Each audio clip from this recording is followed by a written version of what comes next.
Good evening everyone. Today we are going to discuss another lecture on production function and it pertains to variable elasticity of substitution production function. Vs production function is an extension of Cs production function. The only difference between the Cs and Vs is that in the case of Ces production function, we consider the relationship between output per head and the real wage rate. But in the case of Vs production function, we consider the relationship between output per head, real wage rate and the amount of capital stock.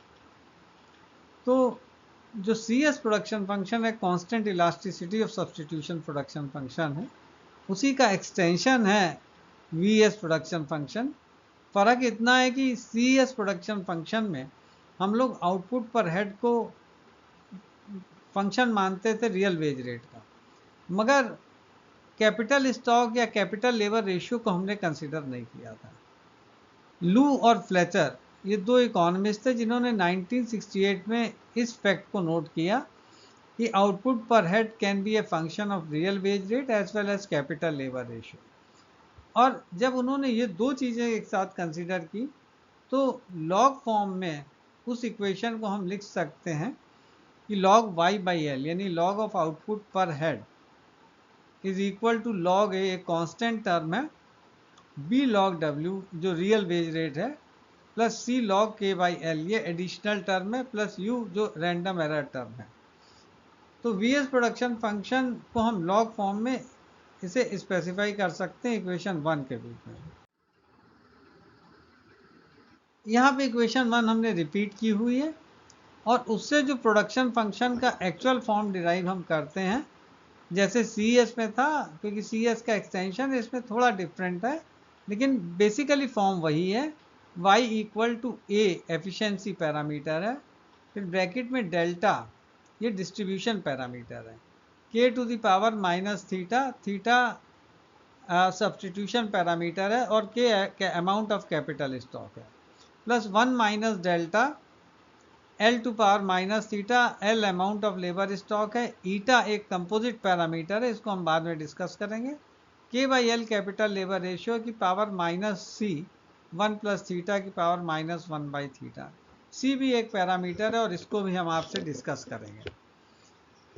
तो ये form है जो लू और Fletcher ने propose किया और ये वीईएस प्रोडक्शन फंक्शन का फॉर्म है जिसे हम variable elasticity of substitution production function कहते हैं। ईटा कंपोजिट पैरामीटर है जिसकी हमने पहले बात की थी और इसकी वैल्यू बराबर है 1 minus B upon 1 minus B minus C. C एक नया पैरामीटर है जो कैपिटल इंटेंसिटी को इंडिकेट करता है, क्योंकि कैपिटल इंटेंसिटी भी लेबर प्रोडक्टिविटी को अफेक्ट करती है और जैसे जैसे समय के साथ कैपिटल इंटेंसिटी बढ़ती है, more of capital is being employed, तो लेबर प्रोडक्टिविटी उससे इन्फ्लुएंस होती है। तो एक नया पैरामीटर यहाँ सी भी ऐड किया गया है। तो ये बेसिक फॉर्म है y equal to A delta k की power minus theta plus 1 minus delta l की पावर माइनस थीटा। ईटा नया पैरामीटर है, कैपिटल लेबर रेशियो ऐड किया गया टर्म है की power minus C 1 plus theta to the power minus 1 by theta. इसको हम शॉर्ट में वीएस प्रोडक्शन फंक्शन कहते हैं। ये एल यू लू और फ्लेचर ने 1968 में दिया था। अब आइए कुछ प्रॉपर्टीज का जिक्र करें आपसे। VES production function linear homogeneous है। अगर आप लैम्डा टाइम्स लेबर और कैपिटल को बढ़ाएंगे तो नया आउटपुट वाई स्टार है वो भी लैम्डा टाइम्स बढ़ जाएगा। यहाँ पे लैम्डा टाइम्स के किया है, लैम्डा टाइम्स एल किया, लैम्डा टाइम्स के और लैम्डा टाइम्स एल डिनोमिनेटर में है। लैम्डा कट जाएगा वहाँ पे और लैम्डा बाहर माइनस थीटा जब आएगा, ऊपर माइनस 1 बाई थीटा है तो बाहर केवल लैम्डा बचेगा। तो Y star equal to lambda times original output level Y. तो जितने से हम इनपुट चेंज कर रहे हैं उतने से आउटपुट चेंज हो रहा है, यानी प्रोडक्शन फंक्शन लीनियर होमोजीनस है या कांस्टेंट रिटर्न्स टू स्केल को एग्जिबिट कर रहा है।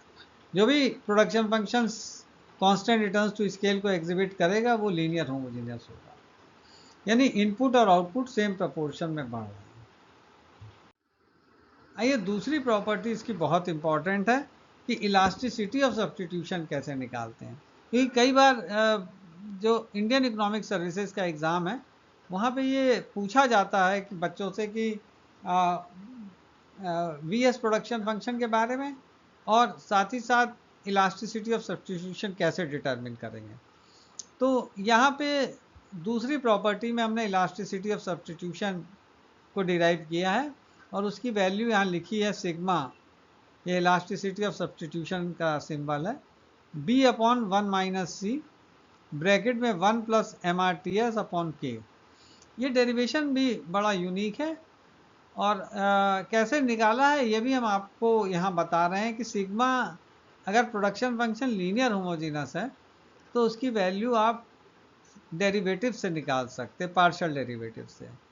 तो sigma equal to delta Y by delta L into delta Y by delta K, यानी फर्स्ट डेरिवेटिव ऊपर है divided by Y total output है और cross second order cross partial derivative denominator में delta 2y by delta K into delta L. इस equation से हम elasticity of substitution production function की वैल्यू निकाल सकते हैं। जो हमने प्रोडक्शन फंक्शन लिया था log y बाई एल, यहाँ पे हमने उसे ब्रेक कर लिया log y माइनस log है। ब्रैकेट में है log a plus B log MPL marginal productivity of labour plus C log k by L था तो C log k minus C log L लिख दिया है। वहाँ पे W रियल वेज रेट था, चूंकि W MPL के बराबर है और MPL delta Y by delta L के बराबर है, तो W रियल वेज रेट की जगह MPL लिखा है और बाद में हम उसे delta Y by delta L treat करेंगे। अब partially differentiating with respect to K, अब हम इसे K के रिस्पेक्ट में आइए डिफ्रेंशिएट कर लें।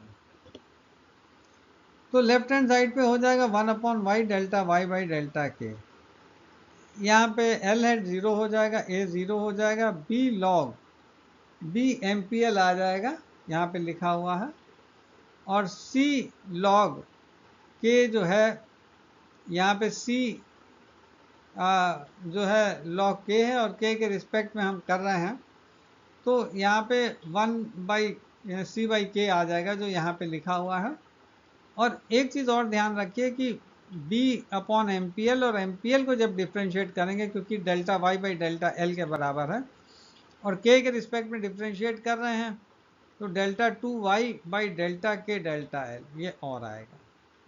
B कांस्टेंट टर्म है log MPL का 1 अपॉन MPL और MPL चूंकि delta y by delta L के बराबर है तो जब इसको डिफ्रेंशिएट करेंगे K के रिस्पेक्ट में तो delta 2y by delta K delta L आएगा प्लस C बाई के आ जाएगा और फिर log L है वो 0 हो जाएगा।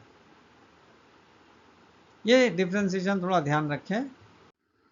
अब यहाँ पे इक्वेशन को हमने फर्दर सिंप्लीफाई कर लिया 1 upon Y delta Y by delta K equal to B upon MPL delta 2y by delta K delta L plus C by K. अब यहाँ पे हम डेल्टा वाई बाई डेल्टा के की वैल्यू निकाल रहे हैं तो y को हम क्रॉस मल्टीप्लाई कर दे रहे हैं तो BY आ जाएगा upon MPL delta 2y upon delta K delta L plus CY by K आ जाएगा। अब यहाँ पे हमने इसको फर्दर सिंप्लीफाई किया है, जो हमें डेल्टा 2y अपॉन डेल्टा के बाई डेल्टा एल की वैल्यू निकालनी उसे हमने राइट हैंड साइड पे ऐसे ही छोड़ दिया। CY बाई के टर्म में जब लेफ्ट हैंड साइड पे आएगा माइनस साइन लग जाएगा, राइट हैंड पे ये टर्म लेफ्ट हैंड साइड पे ये टर्म ऐसे ही रहेगा और ये मल्टीप्लाई में है ये डिनोमिनेटर में चला जाएगा, डिवीजन का साइन लगा है BY अपॉन MPL आ जाएगा। अब इसको आइए आगे सिंप्लीफाई करते हैं। यहाँ पे MPL अपॉन BY है क्योंकि डिवीजन का साइन है, यानी जब इसे हम मल्टीप्लाई में कन्वर्ट करेंगे तो ये वैल्यू ऊपर चली जाएगी, BY नीचे रहेगा और delta Y by delta K minus CY by K delta 2y by delta K delta L. अब यहाँ पे putting the value of delta 2y upon delta K delta L elasticity of substitution जो formula उसमें रख दें तो ये formula यहाँ लिखा हुआ है। ऊपर जो है delta Y by delta L MPL हो गया, delta Y by delta K MPK हो गया, डिवीजन में y into delta 2y delta K delta L. अब ये वैल्यू ऊपर से हम यहाँ नीचे रखेंगे जिसे हमने नेक्स्ट स्लाइड में रखा हुआ है। M P L into M P K divided by Y delta two Y by delta K delta L. अब इसकी वैल्यू हम रख रहे हैं, M P L into M P K divided by Y delta two Y by delta K delta L की जगह हमने लिख दिया M P L upon B Y जो वहाँ पे था, into delta Y by delta K minus C Y by K. अब यहाँ वाई वाई कट जाएगा और जब डिवीजन साइन हटेगा तो बी ऊपर चला जाएगा, B M P L into M P K हो जाएगा और डिनोमिनेटर में रहेगा M P L delta Y by delta K minus C Y by K. M P L cut जाएगा तो बचेगा B M P K upon M P K, क्योंकि delta Y by delta K M P K बराबर है minus C Y by K. अब यहाँ पे b upon हमने कर दिया है, नीचे का टर्म ऐसे ही है एम पी के माइनस सी वाई बाई के, और ये एम पी के हम बिल्कुल नीचे ले गए डिवाइडेड बाई एम पी के कर दिया। अब यहाँ पे हमने क्या किया है कि एम पी के को यहाँ से बाहर ले लिया है, तो अंदर आपका आएगा 1 minus C Y upon K M P के आ जाएगा, यानी एम पी के को आप दोनों तरफ ले लें तो एम पी के कट जाएगा, 1 बचेगा और minus C Y upon K M P के बचेगा इधर। तो ये वैल्यू है सिग्मा की। अब इसको और आगे सिंप्लीफाई करेंगे, हम वाई की वैल्यू रखें। यूलर थ्योरम के हिसाब से जो वाई की वैल्यू है वो आपको पता ही है कि L into M P L plus K into M P K, तो वाई की जगह पे हमने वो रख दिया है। तो सिग्मा हो जाएगा equal to B upon 1 minus C, Y की जगह पे लिखा L M P L plus K M P K upon K M P K. अब के एम पी के और के एम पी के कट जाएगा, वहाँ 1 आ जाएगा और इधर रहेगा L M P L upon K M P K. इसको और सॉल्व करेंगे तो L sigma equal to B upon 1 minus C और M P L upon M P K M R T S के बराबर है, तो 1 plus M R T S और K upon L capital labour ratio है वो हम स्मॉल के से इंडिकेट कर रहे हैं, तो स्मॉल के हमने एम आर टी एस के नीचे रख दिया कैपिटल लेबर रेशियो के। यहाँ हमने लिखा भी है नोट में कि के जो है स्मॉल के वो कैपिटल लेबर रेशियो के बराबर है स्मॉल के। और सिग्मा अगर पॉजिटिव होना है, इलास्टिसिटी ऑफ सब्स्टिट्यूशन पॉजिटिव होना है, तो सी की जो वैल्यू है, सी जो हमने कैपिटल इंटेंसिटी का पैरामीटर बताया था, उसकी value 1 upon 1 plus M R T S by K से कम होनी चाहिए, तभी सिग्मा पॉजिटिव होगा। दूसरी बात है कि in linear homogeneous production function जो ज़्यादा इंपॉर्टेंट बात है कि जो मार्जिनल रेट ऑफ सब्स्टिट्यूशन है वो कैपिटल लेबर रेशियो का फंक्शन होगा। It depends on the value of capital labour ratio. Hence moving along an isoquant, अगर हम एक आइसोक्वेंट के अलोंग मूव कर रहे हैं तो कैपिटल लेबर रेशियो चेंज करेगा, के वेरीज स्मॉल के यानी कैपिटल लेबर रेशियो। और अगर स्मॉल के वेरी कर रहा है और एम आर टी एस उसका फंक्शन है कैपिटल लेबर रेशियो का, तो एम आर टी एस भी वेरी करेगा। And so is the value of elasticity of substitution, क्योंकि elasticity of substitution M R T S पे डिपेंडेंट है। अगर M R T S change कर रहा है तो इलास्टिसिटी ऑफ सब्स्टिट्यूशन भी चेंज करेगा। तो since elasticity of substitution varies along an isoquant, एक आइसोक्वेंट के अलोंग ई ओ एस की वैल्यू वेरी करती है, hence it is called V E S production function, इसलिए इसे हम वी एस प्रोडक्शन फंक्शन कहते हैं। एंड इस केस में sigma is always less than unity, sigma हमेशा 1 से कम रहेगा। और जब सी 0 हो जाएगा तो V S production function become C S production function, क्योंकि सिग्मा बी के बराबर होगा और बी जो है 1 अपॉन 1 प्लस थीटा के बराबर। तो ये सारी चीज़ें variable elasticity of substitution function को एक्सप्लेन करती हैं।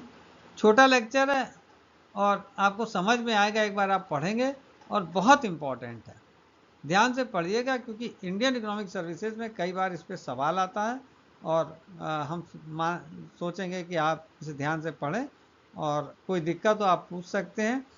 वेरिएबल इलास्टिसिटी का मतलब ही है कि इस केस में जो आइसोक्वेंट के अलोंग आप मूव कर रहे हैं उसमें हर पॉइंट पे इलास्टिसिटी ऑफ सब्स्टिट्यूशन चेंज करेगी, कांस्टेंट नहीं है जैसा कि सी एस प्रोडक्शन फंक्शन में है, क्योंकि यहाँ पे एम आर टी एस के का फंक्शन है और के वेरी कर रहा है अलोंग एन आइसोक्वेंट, तो एम आर टी एस भी चेंज हो रहा है, और एम आर टी एस अगर चेंज हो रहा है तो वेरिएबल इलास्टिसिटी ऑफ सब्स्टिट्यूशन उस पर डिपेंडेंट है, वो भी बदलेगी।